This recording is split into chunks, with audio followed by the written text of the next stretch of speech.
رب اشرح لی صدری ویسر لی امری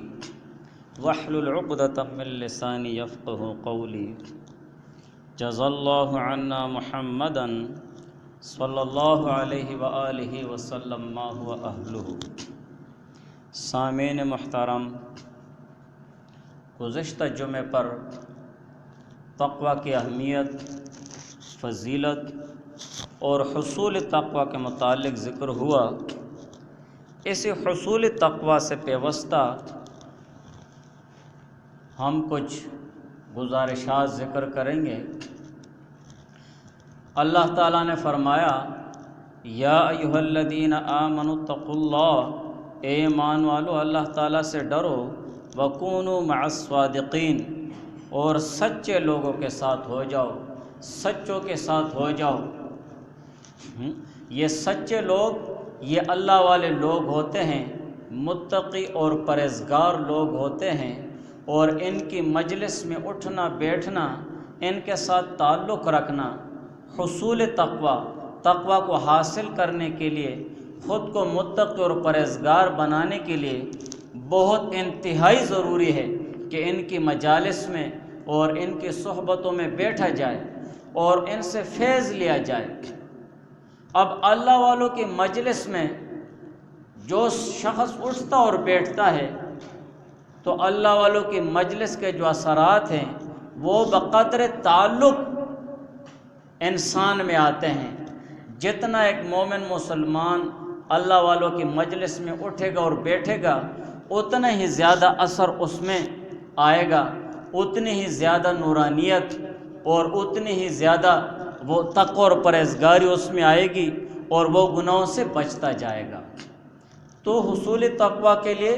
ضروری چیز وہ کیا ہے؟ اللہ والوں کی مجلس ہے، کہ اللہ والوں کے ساتھ ہمارا تعلق رہے۔ علماء، طلباء، صوفیاء، ان کی مجالس میں ہم بیٹھیں اور ان کے ساتھ خصوصی تعلق بھی ہو اور عمومی تعلق بھی ہو، تاکہ وہ تقوی پر عمل کرنا اور تقوی کا حاصل ہو جانا اور پرہیزگاری ہم میں آ جانا وہ ہمارے لیے آسان ہو جائے۔ اور اسی کے ساتھ ساتھ جب ایک مومن مسلمان وہ اللہ والوں کی مجلس میں اٹھتا اور بیٹھتا ہے تو اللہ والے اپنے مریدوں اور اپنے ہم نشینوں اور اللہ والے اپنے وہ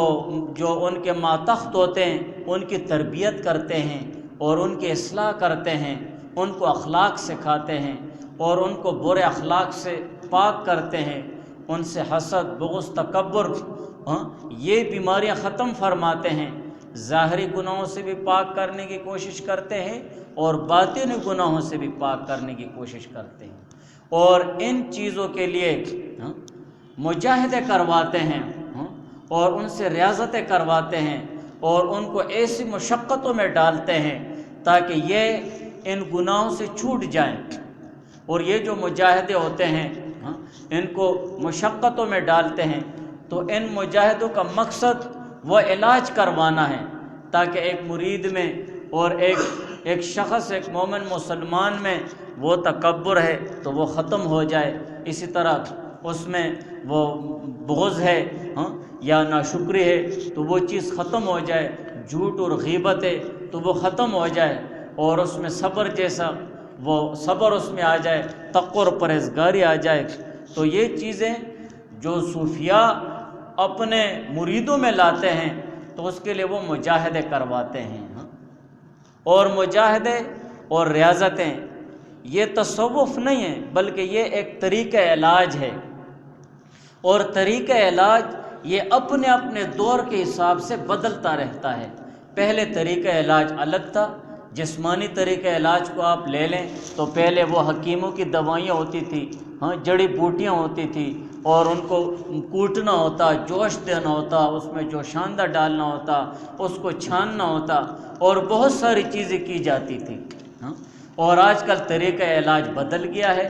ان چیزوں کی جگہ وہ گولیوں اور کیپسولوں نے لے لی ہے، انجیکشنوں نے لے لی ہے، پہلے یہ چیزیں نہیں تھی۔ اسی طرح پہلے جو اللہ والے تھے وہ اپنے ماتحتوں اور مریدوں کا علاج کرتے، باطنی طور پر ان سے مجاہدے کرواتے تھے، جیسے ایک واقعے میں آتا ہے کہ ایک شخص کو غیبت اور جھوٹ بولنے کی بہت سخت عادت تھی،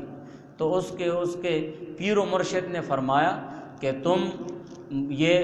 چپ رہا کرو، اکثر چپ رہا کرو، ہاں، بس ضرورت کے موقع پر بولا کرو، کھانے پینے کے وقت بولا کرو، اس سے زیادہ نہ بولو۔ لیکن وہ پھر بھی نہیں رہتا تھا، ہاں، پھر بھی وہ جھوٹ بھی بول لیتا، غیبت بھی کر لیتا، چغلی وغیرہ بھی کر لیتا۔ پھر آہستہ آہستہ وہ پیر و مرشد نے اس کے لیے وہ علاج، اس کا جو علاج تھا وہ تبدیل کر دیا، اور اس کے لیے لوہے کے 2 گولے بنوائے، اور اس سے کہا کہ یہ اپنے منہ میں رکھو، ہر وقت اس کو منہ میں رکھنا ہے، جب بولنے کی ضرورت ہوگی کھانے پینے کے لیے تو ان گولوں کو وہ نکالتا، پھر جب وہ کھانے پینے کے لیے بول لیتا پھر ان گولوں کو دھو کر منہ میں رکھ دیتا، تو اس طرح اس کا منہ بند رہتا۔ ہاں، کتنی وہ تکلیف دہ کی بات ہے، لیکن رفتہ رفتہ آہستہ آہستہ وہ جھوٹ بولنے کی عادت اور غیبت کرنے کی عادت اس سے چھوٹ گئی ہے۔ تو یہ اس وقت جیسے وہ طریقہ علاج بدلتے رہتے ہیں، اسی طرح بزرگان دین اور اللہ والوں کے جو مجاہدے ہیں اور طریقہ علاج ہے وہ بھی بدلتا رہتا ہے۔ ہاں، اور حضرت ڈاکٹر عبدالحی عارفی رحمہ اللہ تعالی وہ فرماتے تھے اپنی مجالس میں کہ طریقہ علاج بدلتا رہتا ہے اللہ والوں کی طرف سے، اور آج کل چونکہ ہم بہت زیادہ کمزور ہو گئے ہیں، بہت زیادہ وہ تقویٰ نہیں ہے، بہت زیادہ وقت ہم دین اور دینداری کو نہیں دیتے ہیں، اس لیے ایک آسان نسخہ تقویٰ کے حصول کے لیے، اللہ تعالیٰ کے ساتھ تعلق، انتہائی تعلق بنانے کے لیے، دنیا کی پریشانیاں ختم کرنے کے لیے اور آخرت کی کامیابی کے لیے ایک آسان نسخہ عارفی رحمہ اللہ تعالیٰ نے وہ تجویز فرمایا ہے۔ اگر ہم اس پر عمل کریں گے اپنی 24 گھنٹہ زندگی میں تو یقیناً کہ ہماری زندگی میں بہت زیادہ بدلاؤ آئے گا۔ اور یہ جو نسخہ ہے، اور یہ اس نسخے کے 4 جزء 4 اعمال ہیں، شکر ہے، صبر ہے، اور استغفار ہے، اور استعاذہ ہے۔ ان 4 چیزوں کو اپنی 24 گھنٹے زندگی میں ہر وقت کرنا ہے۔ جیسے شکر کو لے لو، اگر شکر کو ہم لے لیں تو شکر کی اپنی تعریف تو یہ ہے کہ اللہ تعالیٰ نے جو نعمتیں دی ہیں ان نعمتوں کو اللہ تعالیٰ کے خلاف خرچ کرنے سے ہم بچ جائیں، اللہ تعالیٰ کے خلاف ان نعمتوں خرچ کرنے سے ہم روکے رہیں اور رک جائیں اور بچتے رہیں اس چیز سے۔ اس کو کہتے ہیں شکر۔ اور شکر پر عمل پیرا ہونے کے لیے آسان راستہ یہ ہے کہ صبح سے لے کر شام تک جتنی بھی چیزیں ہمارے سامنے آتی ہیں، جتنے بھی واقعات ہمارے سامنے آتے ہیں اور وہ ہمارے مرضی کے موافق ہوں تو ہم اس پر شکر کریں، الحمدللہ کہیں۔ جیسے ایک شخص وہ رات کو سوتا ہے اور وہ یہ نیت کرتا ہے کہ میں صبح سویرے 5 بجے اٹھوں گا، اور 5 بجے آپ کی آنکھ کھل گئی ہے تو یہ آنکھ کا کھلنا 5 بجے یہ اللہ تعالیٰ کی طرف سے آپ کو ایک نعمت مل گئی ہے، اور آپ کی مرضی کے موافق ایک کام ہو گیا ہے، آپ کی مرضی کے مطابق ایک کام ہو گیا ہے، تو جلدی کہو الحمدللہ، بس الحمدللہ رب العالمین۔ یا اس طرح کہو یا اللہ تیرا شکر ہے، یا اس طرح کہو اللہم لک الحمد و لک الشکر۔ آپ آئے، آپ کے لیے نماز کو توفیق مل گئی ہے، آپ نے نماز پڑھ لی، آپ جلدی کہیں الحمدللہ، یا اللہم لک الحمد و لک الشکر۔ آپ پھر گھر گئے، آپ نے ناشتہ کیا اور پھر آپ کہے الحمدللہ کہ ناشتہ وقت پر مل گیا ہے، ناشتے میں آپ کو مزہ آ گیا ہے، پھر کہو الحمدللہ رب العالمین۔ اسی طرح آپ گھر سے نکل رہے ہیں دفتر کی طرف، کام کی طرف، آپ روڈ پر گئے، ٹریفک صاف ہے، الحمدللہ رب العالمین کہ آپ کے لیے راستہ بالکل صاف ہے، آپ وقت پر دفتر پہنچ گئے، اپنے کام پر پہنچ گئے، پڑھائی کی جگہ پر پہنچ گئے، الحمدللہ کہو۔ کیوں؟ یہ مرضی کے موافق ہیں، یہ سارے کام مرضی کے مطابق ہیں۔ آپ اپنا کام کاج ختم کر کے گھر پہنچائیں، بچہ ہنستا کھیلتا وہ ملائے، الحمدللہ کہہ دو، اس لیے کہ آپ کے مرضی کے موافق ہے۔ اسی طرح آپ اپنی بیوی سے ملے اور وہ خوش باش تھی، آپ جلدی کہہ دیں الحمدللہ رب العالمین، یا آپ یوں کہتے ہیں کہ اللہم لک الحمد ولک الشکر، یا یوں کہہ دیں یا اللہ تیرا شکر ہے۔ پھر آپ اپنے وہ کھانے کے لیے بیٹھ گئے اور کھانا کھایا تب بھی الحمدللہ کہہ دو، اور کھانے میں مزہ آیا تب بھی آپ الحمدللہ کہہ دو۔ صبح سے لے کر شام تک شکر جیسے خاص عمل پر عمل پیرا ہونے کے لیے یہ ایک آسان طریقہ ہے کہ صبح سے لے کر شام تک جتنے کام بھی ہمارے مرضی کے موافق ہوتے ہیں تو اس پر ہم اللہ تعالیٰ کو شکر ادا کرتے رہیں اور الحمدللہ رب العالمین پڑھتے رہیں۔ ایسا عمل ہم کریں گے تو اس طرح ہم میں اللہ تعالیٰ کی نعمتوں کا وہ شکر ادا کرنا بھی آئے گا، اور پریشانی بھی دور ہوتی جائیں گی، اس لیے کہ صبح سے لے کر شام تک تمام کام مرضی کے موافق آ رہے ہیں اور الحمدللہ کہتے جا رہا ہوں، الحمدللہ کہتے جا رہا ہوں، الحمدللہ کہتے جا رہا ہوں۔ اگر ایک عمل وہ میری مرضی کے موافق نہ ہو تو اس پر مجھے صبر کر لینا چاہیے، ناشکری نہیں کر لینی چاہیے، تو وہ اس صورت میں پریشان نہیں ہوگا کہ کوئی بات نہیں ہے یار، صبح سے اللہ تعالیٰ مجھے نعمتیں عطا کر رہا ہے، میں الحمدللہ کہہ رہا ہوں، الحمدللہ کہہ رہا ہوں، ایک کام میری مرضی کے موافق نہیں ہوا تو کوئی بات نہیں ہے، وہ اتنا پریشان نہیں ہوگا۔ اور شکر کے تو بہت زیادہ فضائل ہیں، ہم نے یہ شکر اور استغفار اور صبر اور استعاذہ اس پر مستقل وہ بیانات بھی کیے ہیں، لیکن یہ ڈاکٹر عبدالحی عارفی رحمہ اللہ تعالیٰ کا ایک بہت زیادہ مقبول نسخہ ہے، اس لیے کہ حضرت مولانا رفیع عثمانی دامت برکاتہم العالیہ وہ فرماتے ہیں کہ کئی عرصے سے میں وہ ڈاکٹر عبدالحی عارفی رحمہ اللہ تعالیٰ کے پاس جایا کرتے تھے، اور ہر دن اور ہر وقت وہ کہتا کہ ان 4 چیزوں پر عمل کرو، ان 4 چیزوں پر عمل کرو، یہ قرآن اور حدیث کا نچوڑ ہے، ان 4 چیزوں پر عمل کرو۔ اسی وجہ سے وہ اس کو ہم نے کہا کہ وہ ذکر کر دیں۔ اور شکر کے تو بہت زیادہ فضائل ہیں، اللہ تعالیٰ فرماتے ہیں فاذکرونی اذکرکم واشکروا لی ولا تکفرون، مجھے یاد کرو میں تم لوگوں کو یاد کروں گا، واشکروا لی ولا تکفرون، اور میرا شکر ادا کرو، میری ناشکری مت کرو۔ دوسری جگہ اللہ تعالیٰ فرماتے ہیں ما یفعل اللہ بعذابکم ان شکرتم وآمنتم وکان اللہ شاکرا علیما، ما یفعل اللہ، کیا کرے گا اللہ تعالیٰ بعذابکم، تمہیں عذاب دے کر، ان شکرتم، اگر تم اللہ تعالیٰ کا شکر ادا کرو۔ جب اللہ تعالیٰ کا شکر ہوگا ہر حال میں، ہر مرضی کے موافق کام میں، تو اللہ تعالیٰ عذاب اور تکلیف بھی نہیں دیں گے۔ وآمنتم، اور اللہ تعالیٰ پر بھروسہ ہو، وکان اللہ شاکرا علیما، اور اللہ تعالیٰ وہ قدردان ذات ہے، قدر کرنے والی ہے اور سب کچھ جاننے والی ذات ہے۔ لئن شکرتم لازیدنکم، اگر تم شکر کرو گے تو اور بھی میں تمہارے لیے نعمتیں بڑھا دوں گا، اللہ تعالیٰ فرماتے ہیں۔ حضرت علی رضی اللہ تعالیٰ عنہ فرماتے ہیں کہ یہ نہیں ہو سکتا ہے کہ اللہ تعالیٰ کسی کے لیے دعا کا دروازہ کھول دے اور قبولیت کا دروازہ بند کر دے، اور اسی طرح شکر کا دروازہ کھول دے اور نعمتیں بڑھانے کا دروازہ بند کر دے، اور اسی طرح توبے کا دروازہ اللہ تعالیٰ کھول دے اور مغفرت کا دروازہ بند کر دے، یہ نہیں ہو سکتا۔ اور علی رضی اللہ عنہ فرماتے کہ میں قرآن کی آیاتیں اس پر آپ کو تلاوت کرتا ہوں، اللہ تعالیٰ ادعونی استجب لکم، مجھ سے دعا مانگو، استجب لکم، میں تمہارے لیے دعائیں قبول کروں گا۔ جب دعا کی توفیق مل گئی ہے تو اللہ تعالیٰ ضرور قبول فرمائیں گے۔ اور اسی طرح لئن شکرتم لازیدنکم، جب نعمتوں پہ شکر کرنے کا وہ اللہ تعالیٰ نے توفیق دے دی ہے تو اور بھی اللہ تعالیٰ نعمتیں بڑھائیں گے۔ اور وَمَن يَعْمَلْ سُوءًا أَوْ يَظْلِمْ نَفْسَهُ ثُمَّ يَسْتَغْفِرِ اللَّهَ يَجِدِ اللَّهَ غَفُورًا رَحِيمًا، کہ جو کوئی برا کام کر لے، اللہ تعالیٰ سے وہ نافرمانی کر لے اور اپنے اوپر ظلم کر لے اور پھر استغفار کرے، اللہ تعالیٰ سے توبہ کرے، تو اللہ تعالیٰ کو بخشنے والا اور رحم کرنے والا پائے گا۔ تو یہ نہیں ہو سکتا ہے کہ اللہ تعالیٰ توبے کی توفیق دے دے اور پھر وہ اللہ تعالیٰ توبے کو قبول نہ فرمائیں۔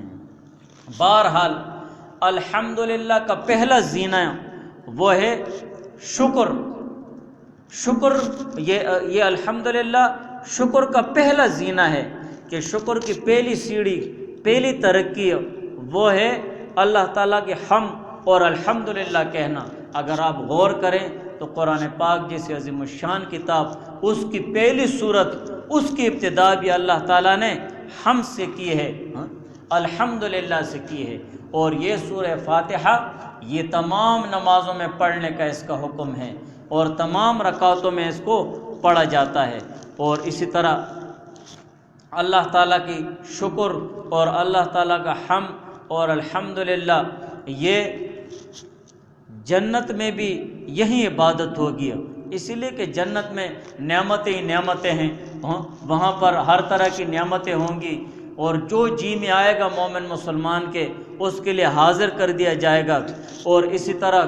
جو کھایا پیا اور ڈکار آئے گی تو مشک جیسی وہ خوشبو ہوگی، اور اسی طرح اس میں سب کچھ ہضم ہو جائے گا، اور عرق گلاب جیسے وہ خوشبو کی طرح وہ پسینہ ہوگا جنتیوں کا۔ اور اللہ تعالیٰ خود فرماتے ہیں، حدیث قدسی ہے کہ اعددت لعبادی الصالحین ما لا عین رأت ولا اذن سمعت، کہ میں نے اپنے نیک بندوں کے لیے ایسی چیزیں تیار کی ہیں جنت میں کہ جو کسی آنکھ نے نہ دیکھی ہیں اور نہ کسی کان نے سنی ہیں، ولا خطر علی قلب بشر، اور نہ کسی انسان کے دل میں اس کا خیال گزرا ہے۔ اتنی زبردست چیزیں ہیں وہاں پر، نہ نماز ہے، نہ روزہ ہے، نہ حج ہے، نہ زکوٰۃ ہے، اور نہ پاکی ہے، نہ ناپاکی ہے، اور اسی طرح وہاں پر نہ بچے جننا ہیں، کوئی ایسی چیزیں نہیں ہیں، صرف مزے ہی مزے ہیں۔ لیکن وہاں پر ایک عبادت ضرور ہوگی، اور وہ ہوگی اللہ تعالیٰ کی حمد۔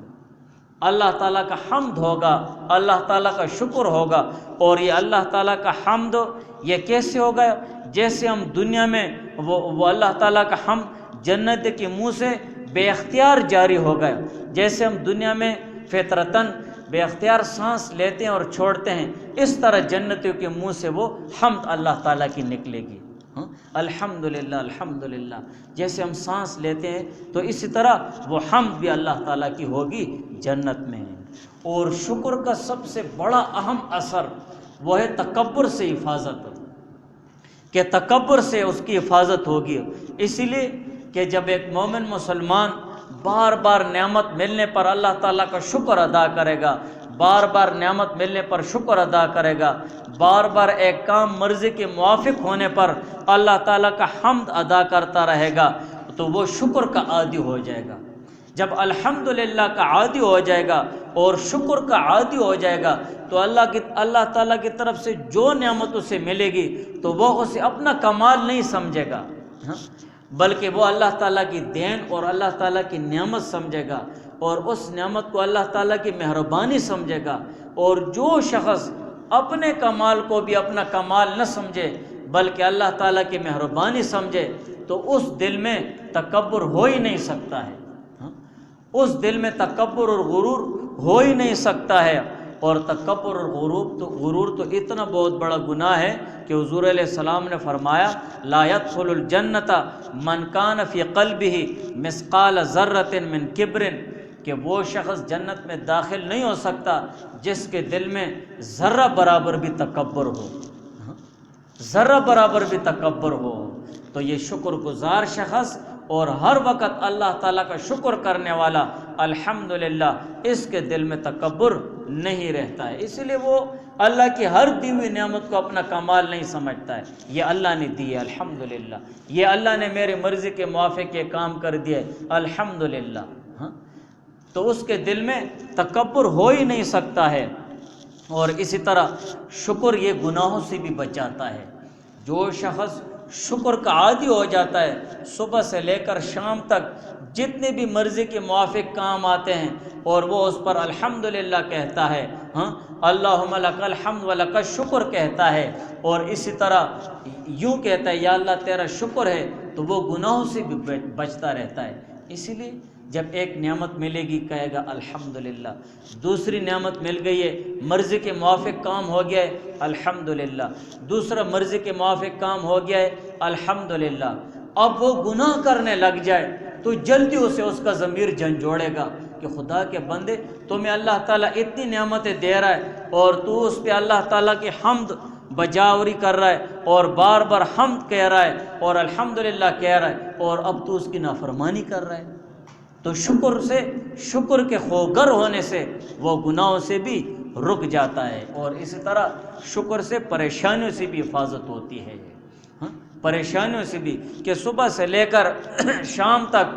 جتنے بھی مرضی کے موافق کام آتے ہیں وہ اس پر اللہ تعالیٰ کا حمد کرتا ہے، الحمدللہ الحمدللہ۔ ایک کام اگر وہ اس کی مرضی کے موافق نہ ہو تو وہ اتنا زیادہ پریشان نہیں ہوتا ہے، کہتے کوئی بات نہیں ہے، صبح سے تو اللہ تعالیٰ مجھے نعمتیں دے رہا ہے اور میں اس پہ شکر ادا کر رہا ہوں، اگر یہ ایک کام میری مرضی کے موافق نہ ہو تو کوئی بات نہیں ہے۔ تو شکر کا اہتمام ہو، شکر کا اہتمام ہو، صبح سے لے کر شام تک شکر الحمدللہ، مرضی کے موافق کام ہو گیا ہے، مرضی کے مطابق کام ہو گیا ہے، کھانا پینا اٹھنا بیٹھنا مرضی کے موافق ہے الحمدللہ، یا اللہ تیرا شکر ہے، اللہم لک الحمد و لک الشکر۔ اور دوسرا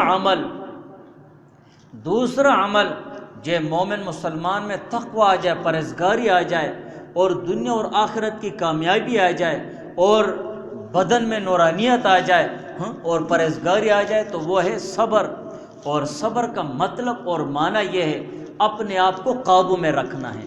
خود کو بے قابو نہیں کرنا ہے، بس اپنے آپ کو قابو میں رکھنا ہے،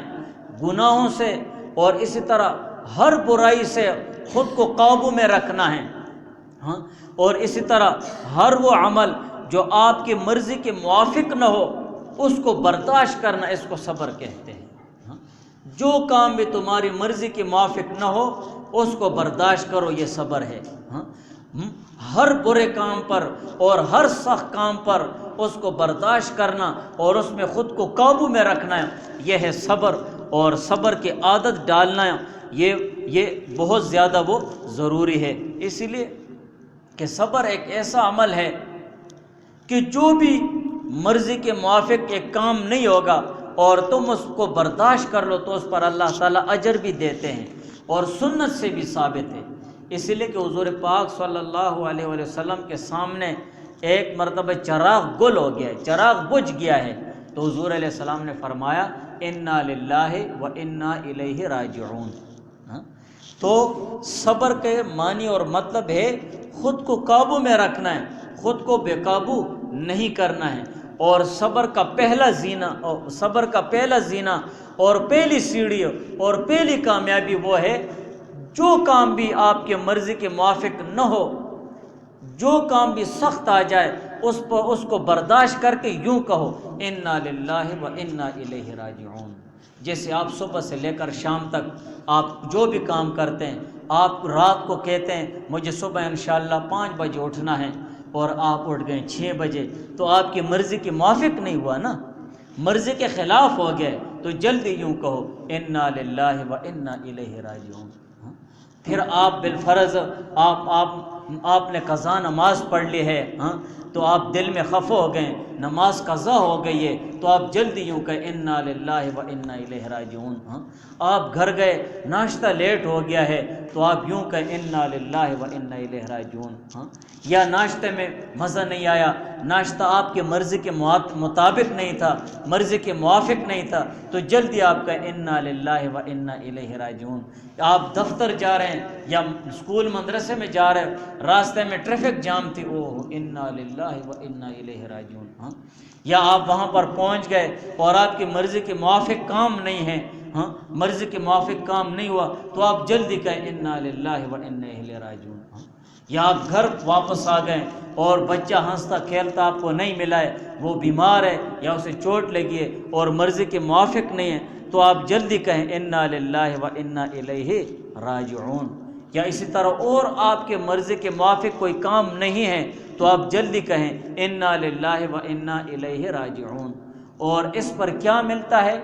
انا للہ و انا الیہ راجعون پڑھنے پر اور صبر کرنے پر کیا ملتا ہے، تو وہ قرآن میں اللہ تعالیٰ نے ذکر کیا ہے۔ پہلے میں آپ کو یہ بات بتا دوں کہ یہ جو انا للہ و انا الیہ راجعون ہے، یہ ہمارے درمیان ایک رسم بن گئی ہے کہ ہم ایک ہی موقع پر بولتے ہیں، اور وہ ایک موقع ہے کوئی انتقال ہو جائے بس۔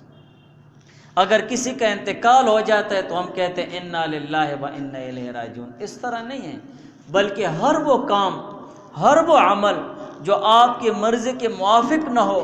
اور آپ کو اس کام سے تکلیف پہنچ جائے، پریشانی پہنچ جائے، تو آپ یوں کہیں انا للہ و انا الیہ راجعون۔ اور پہلے میں نے حدیث ذکر کر دی کہ حضور علیہ السلام کے سامنے چراغ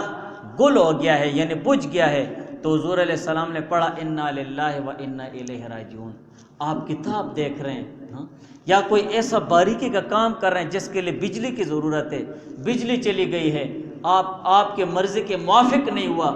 آپ کی طبیعت کے خلاف ہو گیا ہے، آپ کو تکلیف پہنچ گئی ہے، تو آپ جلدی کہیں انا للہ و انا الیہ راجعون۔ یہ کیا ہو گیا؟ رکاوٹ آ گئی ہے، پھر بجلی آ گئی ہے، الحمدللہ مرضی کے موافق کام ہو گیا ہے۔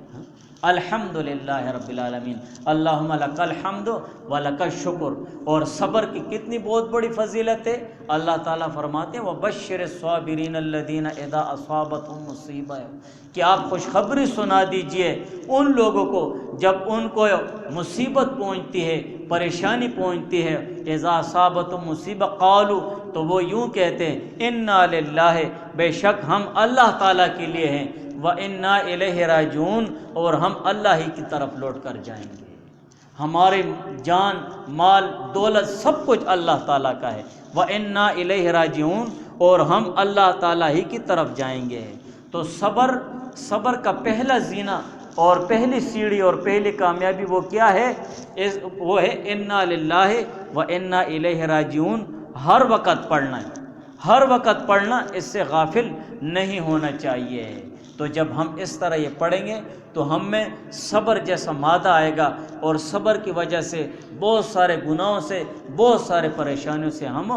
بچ سکیں گے۔ تو یہ دو عمل ہو گئے ہیں، ایک ہے شکر اور ایک ہے صبر۔ ابھی سے ہم اس کو شروع کر دیں۔ اگر ہم یہ کہیں گے کہ 2-3 دن بعد شروع کر دوں گا الحمدللہ، تو یہ